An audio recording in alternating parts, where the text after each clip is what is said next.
everybody. Thank you for being here today, and thank you for those who are going to be watching the recording as well for your interest in OER and in this presentation. Today, our featured speakers are Charity Davenport and Stephen Bookman. They will be talking about incorporating OER into composition writing courses. So I will take a few moments to introduce our featured speakers. Charity holds an MA in Master of Science, MS in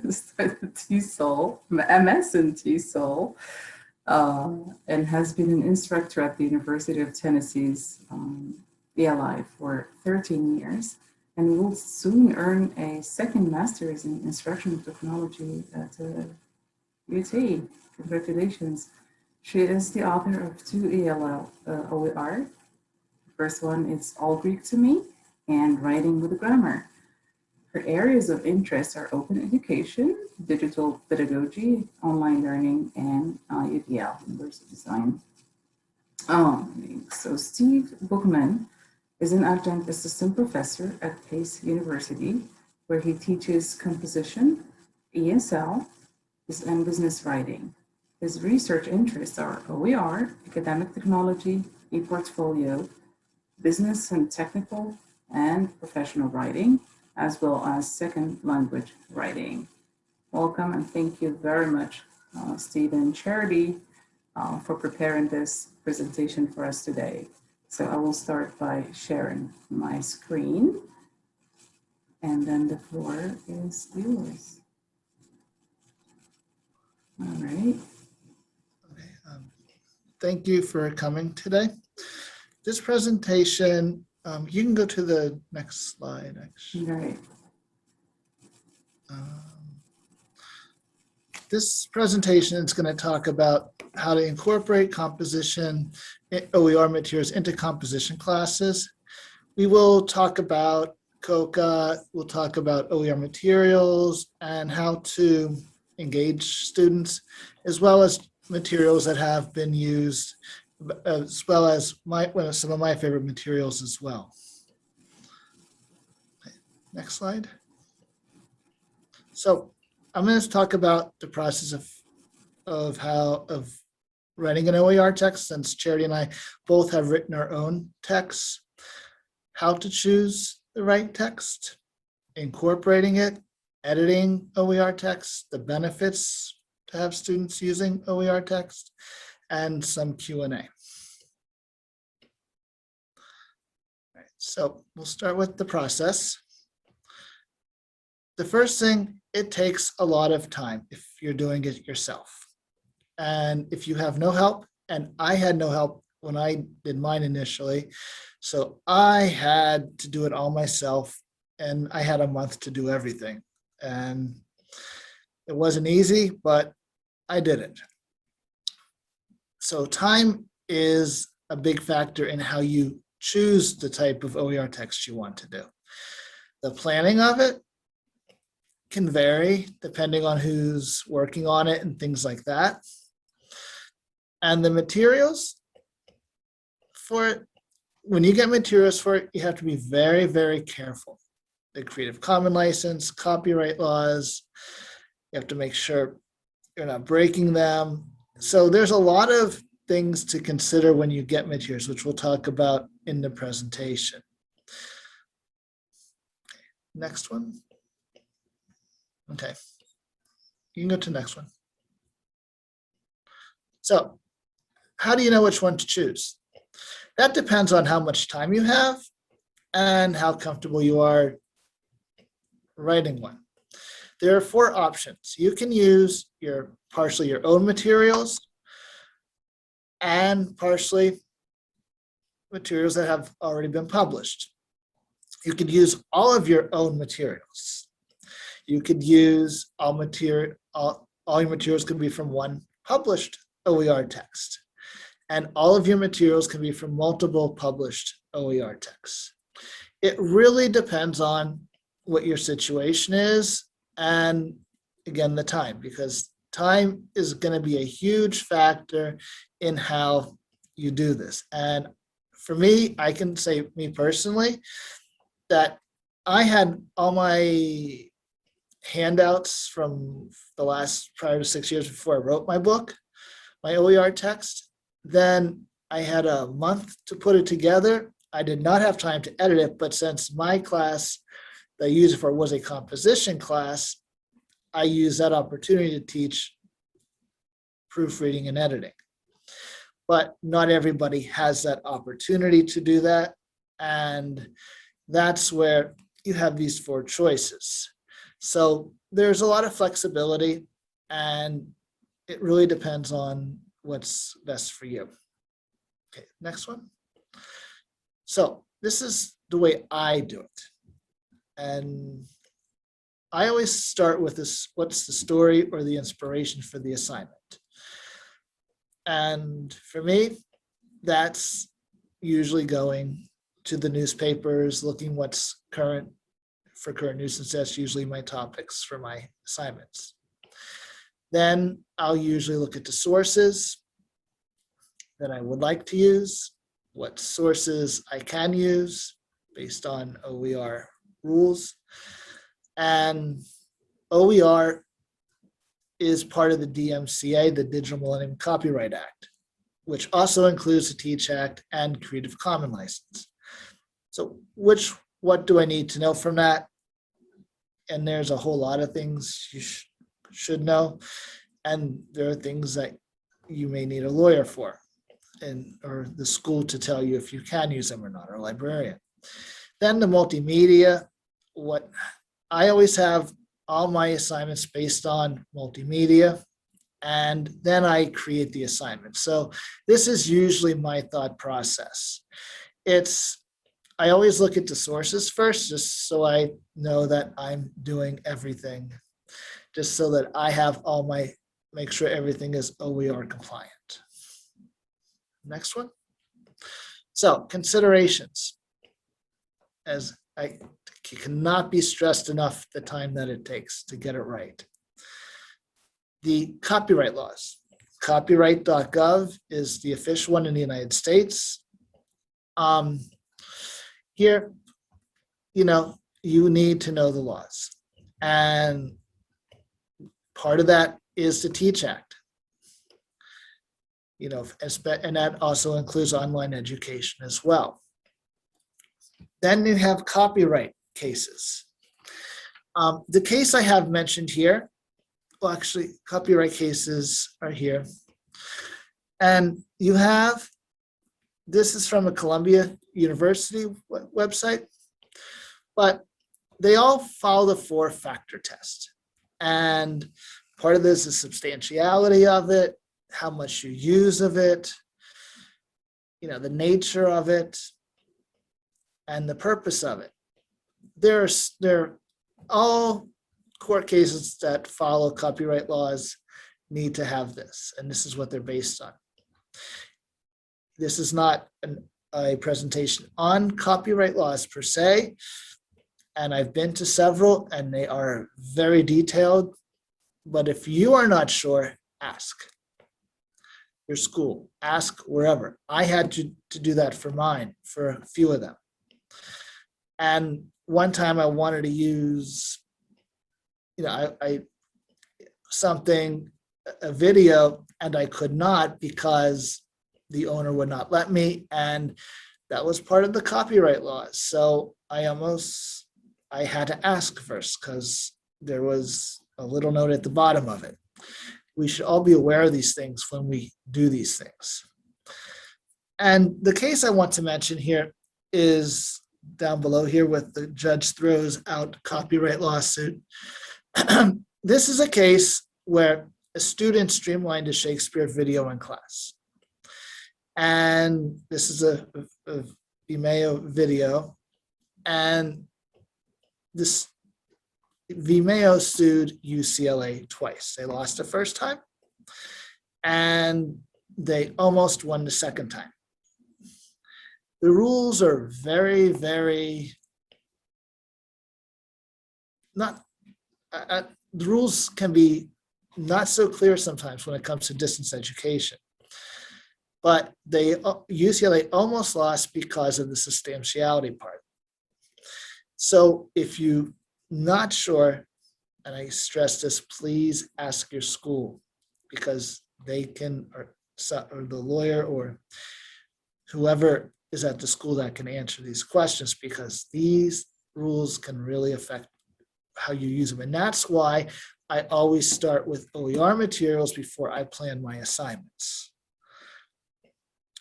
And the other thing is that websites are here one day and they're not the next. So whatever you do, before you're ready to do it, and I know we tell this to students, but we should practice what we preach, we should always check those websites. Okay, next slide. Now, OER textbooks are usually introductory textbooks for the most part. They tend to be less dense and they need to be supplemented. That's one thing with OER textbooks in general. And this is to say, this goes for perusal, or any of the other ones, Oasis.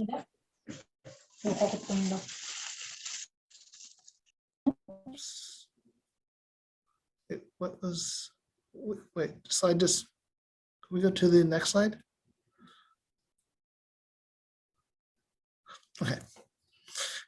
Oops. Well, yeah. And how I decide the topics is a matter, you know, you have a personal preference of how you can decide the topics, but I always take what's in the news, something that's would be interesting to students. That's just what I do, since I use news and personal branding as tasks. And I usually I usually try to incorporate videos and things like that to make it more interesting to them. The other thing is the content needs to be free and accessible to everyone, not just the students. So if I take a New York Times article as an example, you only get so many New York Times articles for free. That's not OER. So you want to be careful as to what content you use. Next one. So some of the materials that I use. The National Academy of Sciences has free PDFs, but this is a great if you're doing technical writing, because it gives you lots of reports, especially now on COVID. There are so many reports on that. It also gives you, lots of other types of texts in there that are reports from different areas, but a lot of them are from the sciences, especially biology. Government documents, always a primary source, and these are great to use. I've used these in lots of cases with, especially for documents that you want more government-based, but also and technical-based, but also I've used them for just regular assignments, like Captain Crozier, the Navy captain from one of the aircraft carriers who had who reported that his men had COVID and was removed from duty because he didn't follow the chain of command. I use that as an assignment. A letter he wrote to the top people in the Navy. It's all government document, and all these are free. It was a great assignment that way. So government documents are always great. National Academy of Sciences, great for reports. Next one. Textbooks. Okay. You have Perusal, Oasis, OpenStax, Open Textbook Library. Every state has one. There's New Jersey, Open Educational Resources, NY Connect. If it's New York, every state has one. There's MIT OpenCourseware, which is my absolute favorite. These are the actual courses that MIT students actually take. The only thing you don't get is the conversation. So you can get the videos from it. You can get all the class materials. They may even provide student presentations, student papers, PowerPoints. They'll give you a lot of things as the class, but you will not be able to have the conversations you have inside the classroom. LinkedIn, you have courses for. You also have bad ideas about writing. This is a popular textbook we use at Pace University. And this is a popular textbook in general for composition courses. Out of all of these, they're great. Perusal also does something called social reading, where you can type in a text and you're able to get and you can do like have students do like a whole chat analysis of it, and you can just moderate it. So there are lots of options for textbooks. There are not as many for composition, in my opinion, but I like these because you can always use materials that you can get from it. So there are lots of ways you can use those. Videos and podcasts. There's TED Talks. Which is always great. And you always have the transcripts from TED Talks as well. National Public Radio, NPR. PBS NewsHour. YouTube. Frontline, PBS. They're great for videos and podcasts, and you could use the whole video with these. But if you're using, say, like a movie, you only have 3 minutes of a movie you can use, and that is it. That is a rule. If you go over 3 minutes and it's all rights reserved, you can get in trouble for that. So you want to be careful which ones you can use, the whole one, which ones you cannot. And if you're not sure, ask. That's always the best policy. Next slide. Merlot is another good site.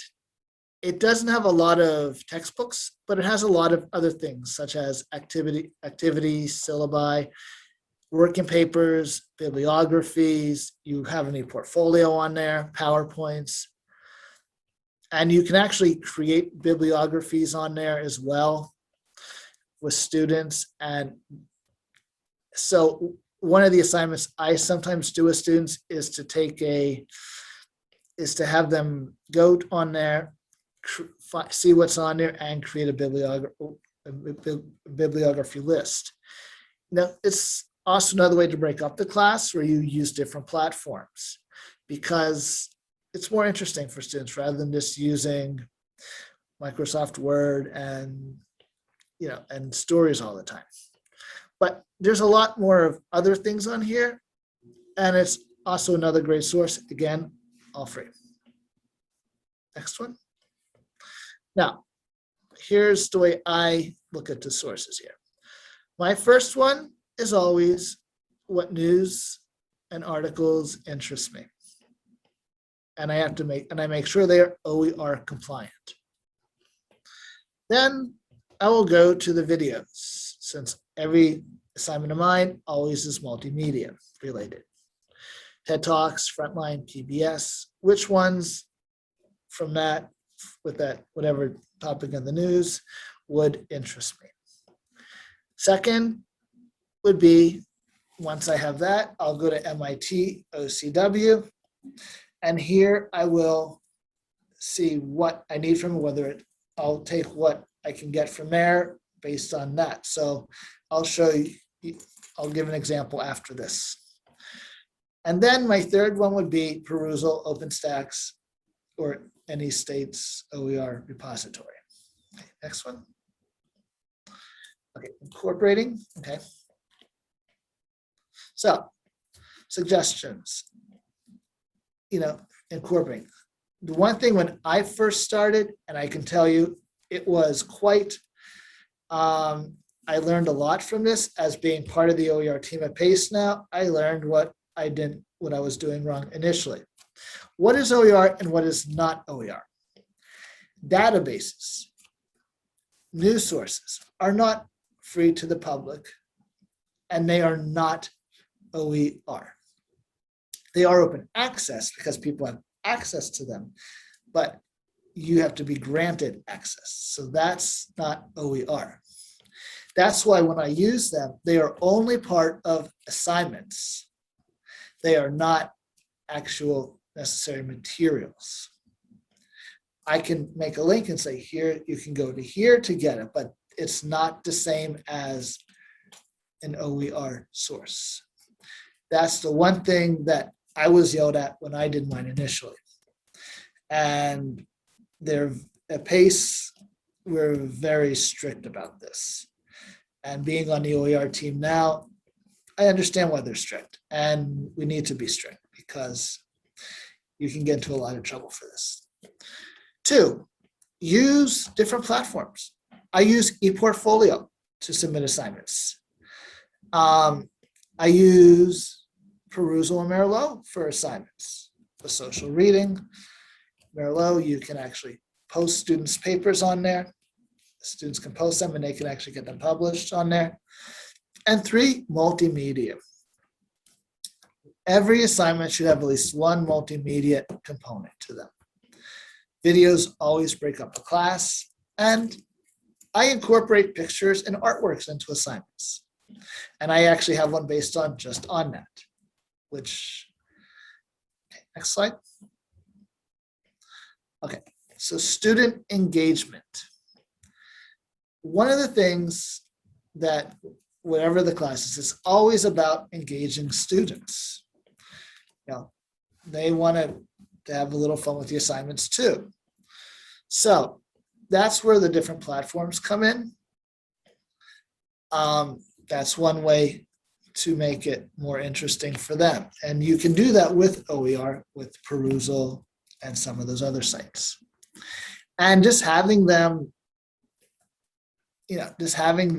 search the other sites is also a great source as well. They help each other out. A lot of times I'll have my students go on to like MIT, OCW, or NY Connect, and we'll have an assignment and I'll tell them, find sources for it on these sites. So I give them the whole list that I gave you and they search, and then we look at it together. It creates a lot of camaraderie. They help each other out and everyone can learn from it. The other thing you can do to make students a little more engaged is encourage them to publish their own OER documents. I do that via several ways. One, we could do it Merlot. They have a paper. It's a good paper. They want to publish it. They can do that via Merlot. And it's their work and it's theirs. Then you can actually have students co-author the work with faculty. I do that with assignments. With my OERs, with my ePortfolio assignment, I have students, which I'll write the assignment and I'll have the students put their own, with their experiences and advice and things like that on there as well. And I'll put that on the OER repository for them. And they are now co-authors. So students like that, they get to be involved in things. And creating social reading assignments, which can still be part of composition courses. This is where you put in something in text and Perusal, and students can comment on it, break it apart, and all the professor has to do is just moderate. This is a great way to do it. It's called social reading. Next one. Can you click on the Peloton? If hopefully it'll open up.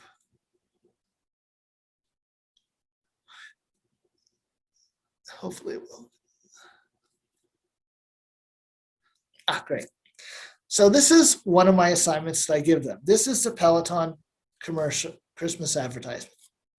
This is a commercial they put during Christmas time, and it got a lot of flack. And this is the way I started this assignment. I used if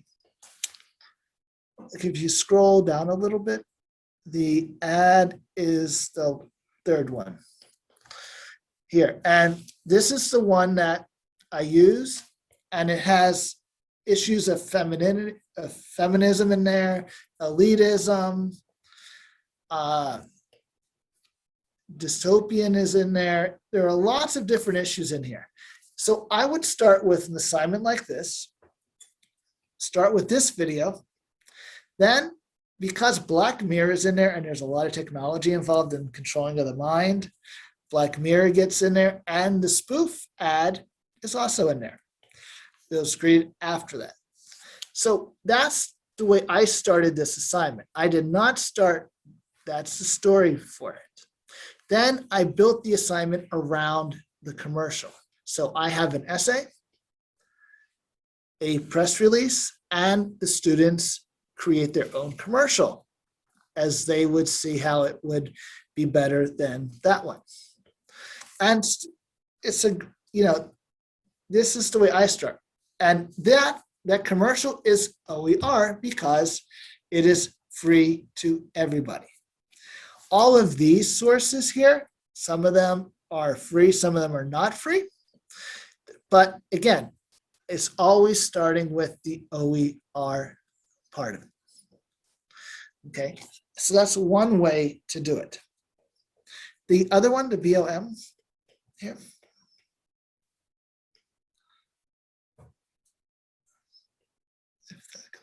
Okay, so this is another assignment I do for Black Lives Matter.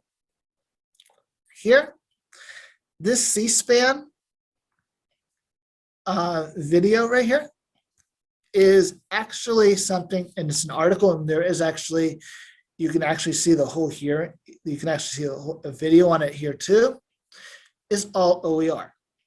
And with this assignment, they actually take pictures or videos, and they create an assignment based on the videos and pictures. So the pictures I have here, I took myself, but there are lots of ways you could do that. They could take pictures and videos from the internet as well, but there are lots of ways you can look at OER and not just using a textbook. I like to try different things with it so it's more interesting for them. Then from here, I take what's in it and I go to the other sources and look at critical race theory and things like that. So there are lots of ways you can do it, and it's not just a textbook.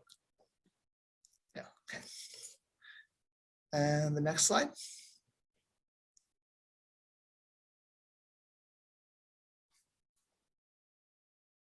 Okay. We can go to the next one. Just 1 second, I'm trying to figure out my screens in here. Oh, okay. Sorry.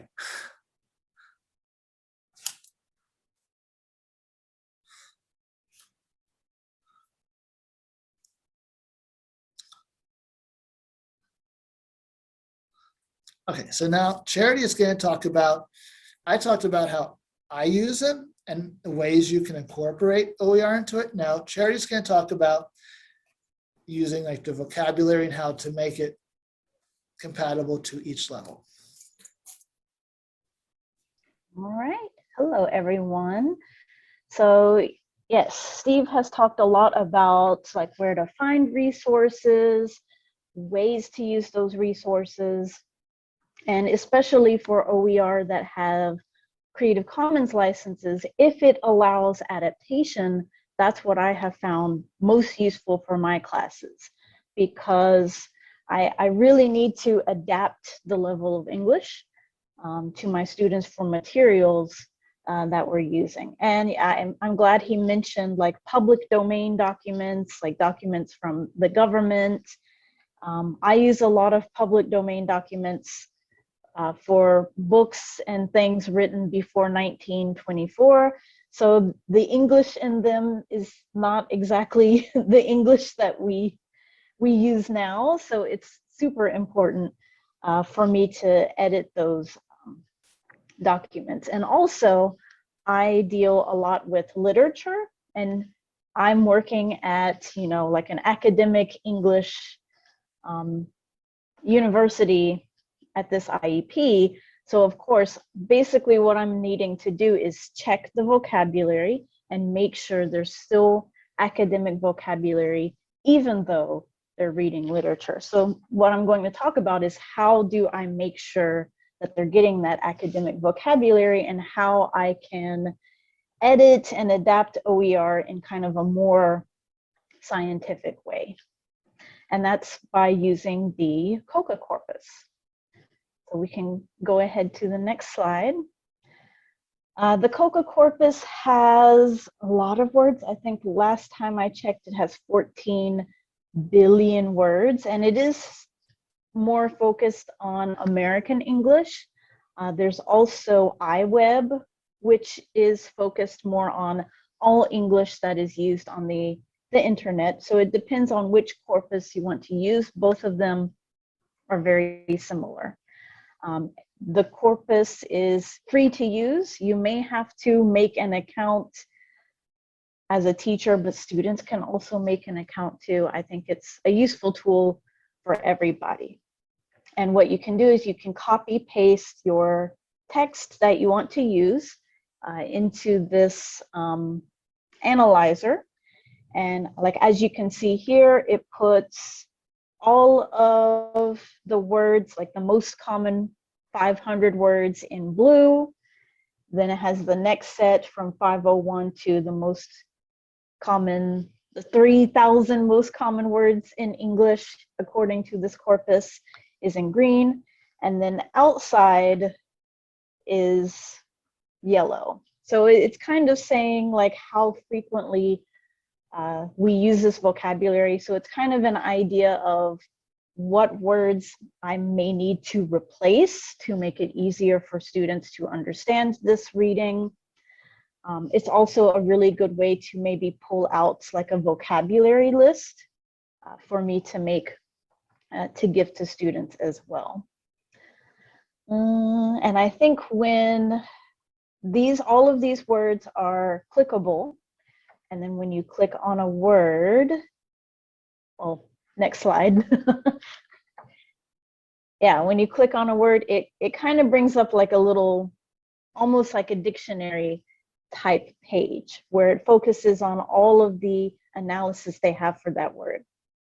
So the number on the side, that 3,994, is how frequently it has been used in the corpus.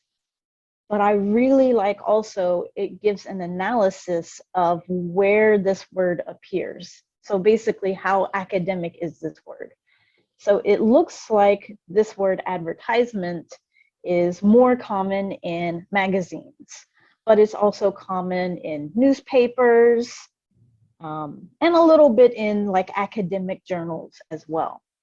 Not so much in like spoken, I think this is like captioning or like typed up interviews, and not so much in fiction. So I would say this is a pretty important academic word for students to know.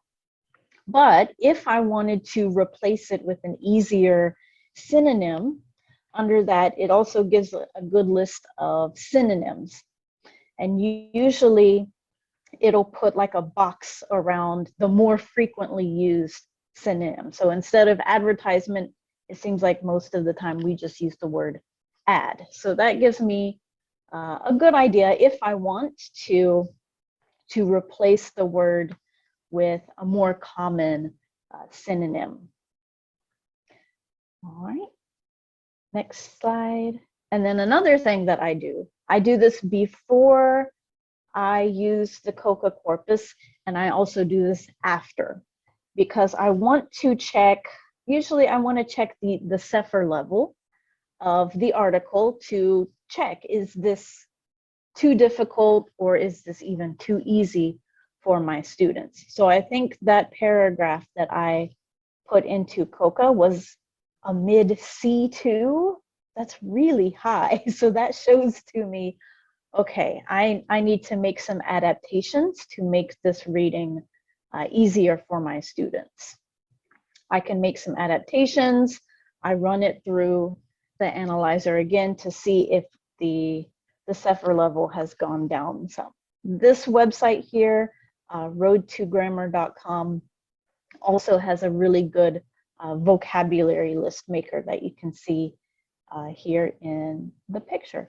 So I will give, after my part is over, which I think it almost is, I will put links in the chat for the text analyzer for Road to Grammar and the COCA Corpus, and also like an introduction video on how to use the COCA Corpus. But it looks confusing, but really it's not really that hard to use, especially after you watch that tutorial video.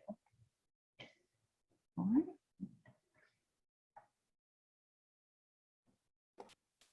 So the student benefits for OER.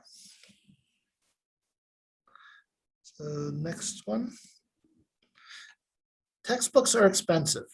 In my case, I teach at Pace University, and it's a little different than most universities because in my university, all ESL classes are the same as a domestic class, and they are for credit. The only difference is we have to moderate the material and make it a little bit easier for them, but it's the same exact course and nothing is different other than just making it to the student's level.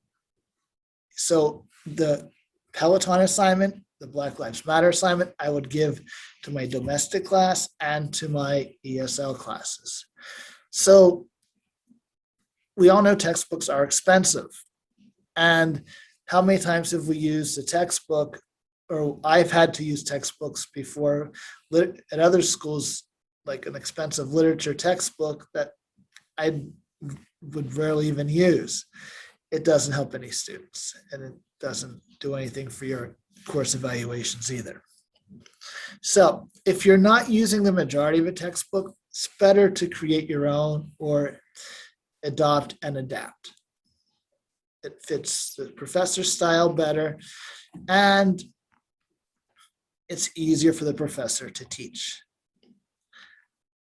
The other part with social justice is don't waste students' money, because that can negatively affect the professor-student relationship and the classroom environment. I've been to several student engagement conferences on campus, and the students just speak candidly about what they like and dislike. The one that always comes up is not using the textbook. They spend a lot of money on textbooks, as we all know. So that was one of the main things that they complained about. So the way I see it is free materials will equal happy students. And that in turn will lead to a positive student evaluation and observations. Okay, that concludes the presentation. Are there any questions? Thank you, Steve and Charity. I have not seen any questions so far, but if you have any questions, please write them in the chat or feel free to use the mic. Yeah. OER materials and ADA compliance. That's a good question. There we go, Virginia. Yeah, that's, I think that's, sometimes there are issues with it, and that is, I would deal with it on a case-by-case basis. But, and a lot of times, you can't always make it ADA compliant with some materials.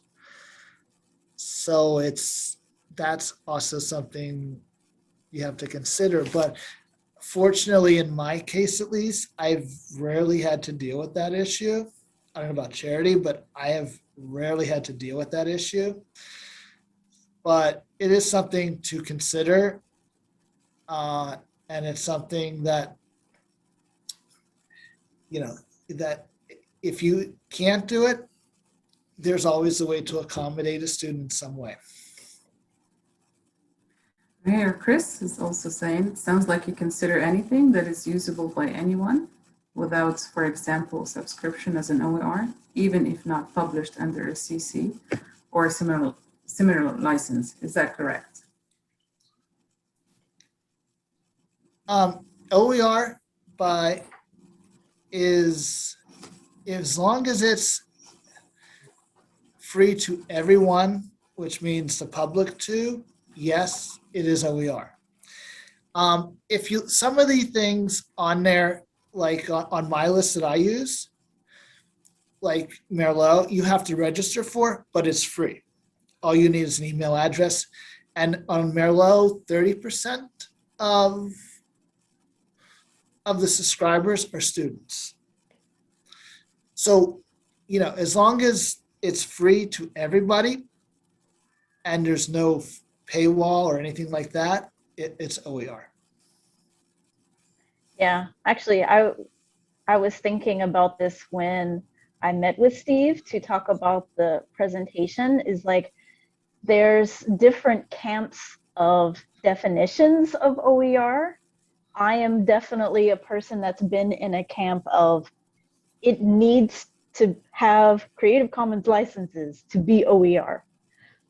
But I understand Steve's definition too, is like it can also apply to, because I've done the same thing. If I give, like let's say I find a news article from a a popular newspaper that has copyrighted materials. If I find a news article that I want my students to read, if I can hand over that link to my students, I am free to do that. So technically, it is an OER.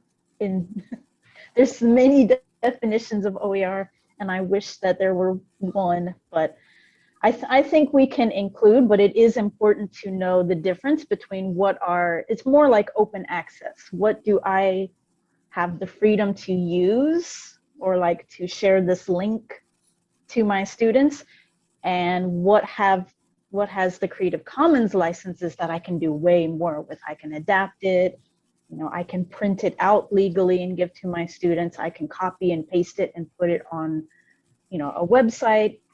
So it's good to know the differences, but I feel like Steve's definition allows more to happen, and he's more involved with like fair use stuff that I'm kind of too scared to deal with. He's very brave in dealing with the fair use stuff.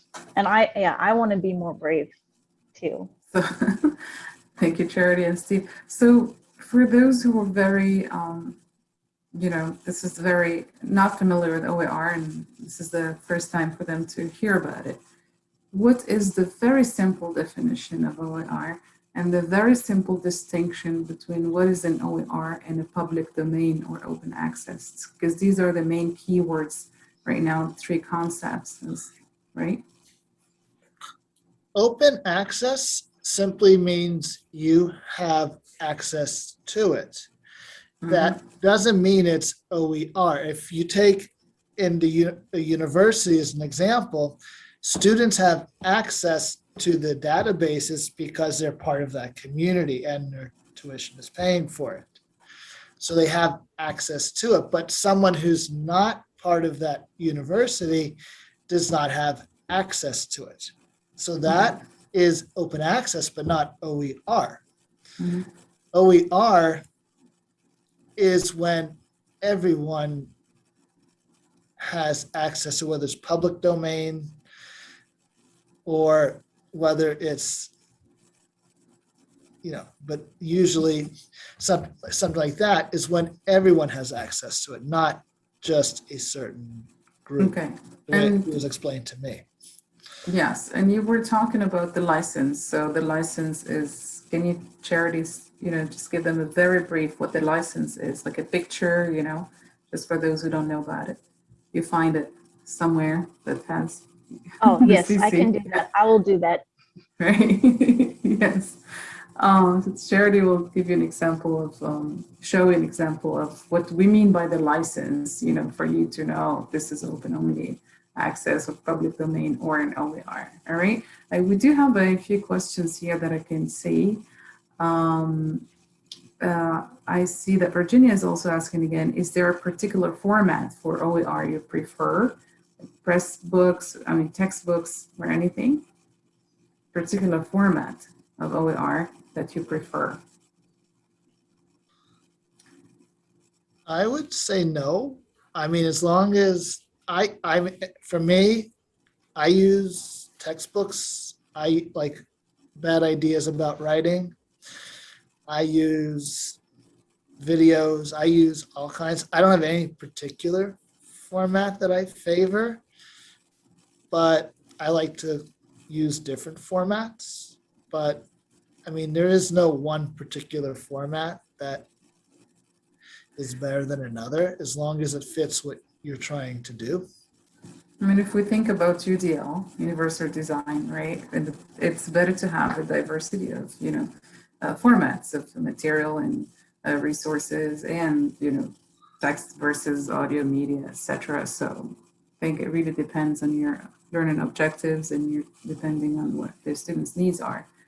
But yeah, so thank you, Steve. Melinda's asking, have you created an entire textbook using OER for lower level IEP students or just to supplement the assigned textbooks? Maybe that's one for me. Okay, yes, go ahead.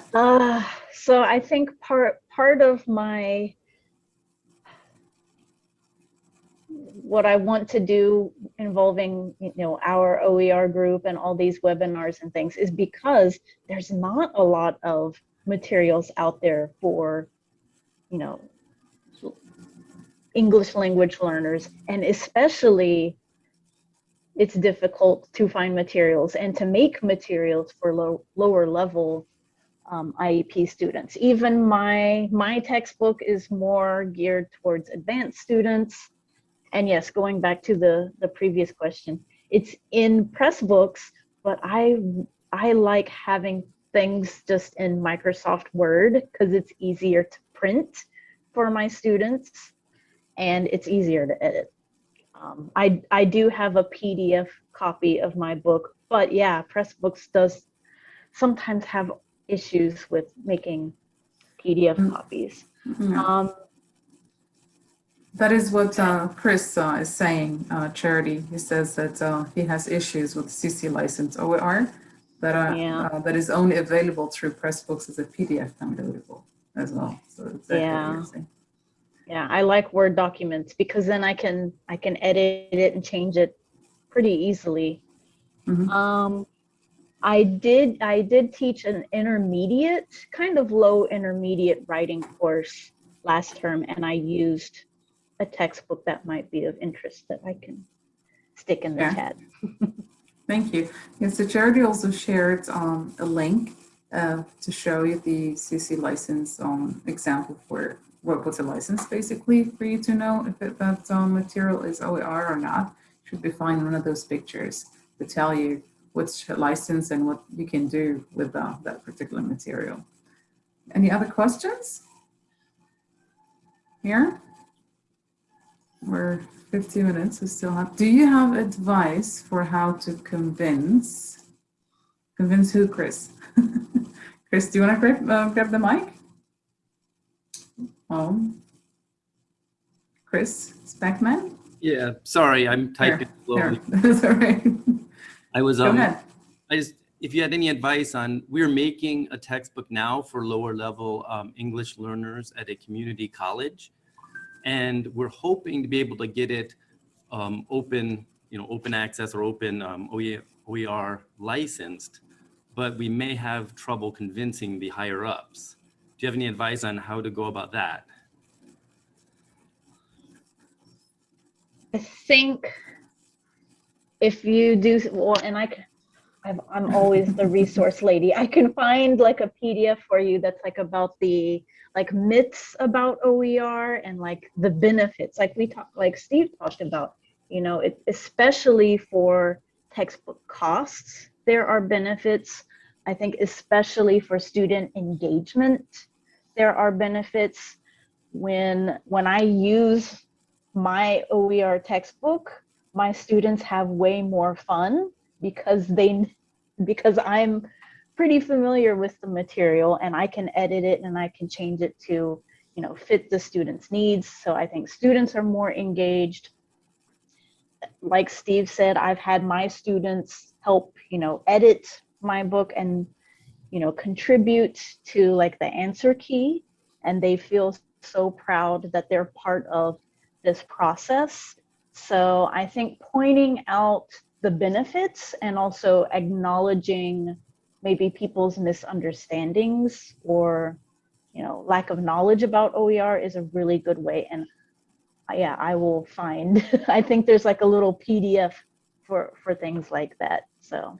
Well, definitely, Charity. That's you know, what matters is what are the benefits of for the students, right? And the achievements of the students, you know, as a main selling idea, right, for the OER. But also there is the other part of it, which Steve touched upon it today, the social justice part.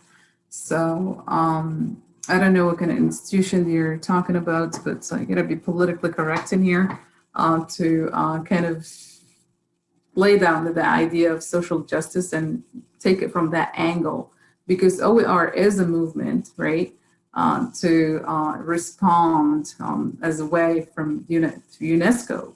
If you go and you search UNESCO document, that it has all the great reasons for why this world right now needs OER.